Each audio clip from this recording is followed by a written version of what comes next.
Welcome to the Learning Pines YouTube. We hope this video helps. Hello everyone. In this video, I will explain how to play Nintendo emulators on your personal computer. The first crucial step is selecting the right emulator. You'll need to choose one that supports the specific Nintendo console you wish to emulate, such as Dolphin for GameCube and Wii titles, or Yuzu for Switch games. Always check that your computer's specifications, including its processor and graphics card, meet the minimum requirements for smooth performance. This ensures a great gaming experience from the start.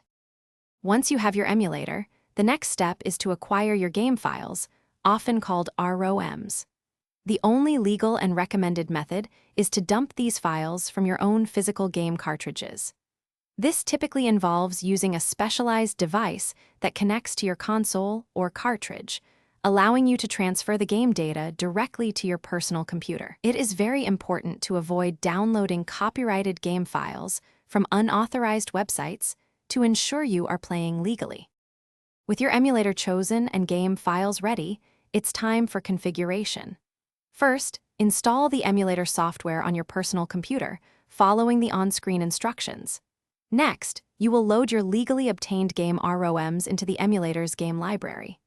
Take some time to explore the settings. You can often adjust graphics resolutions, enhance textures, and fine-tune performance options. Many emulators offer extensive customization to improve your gameplay experience significantly. Finally, to truly enjoy your games, you will want to connect a compatible game controller to your personal computer. Most modern emulators support a wide range of USB and Bluetooth controllers. Navigate to the emulator's input settings and carefully map each button on your controller to its corresponding function within the game.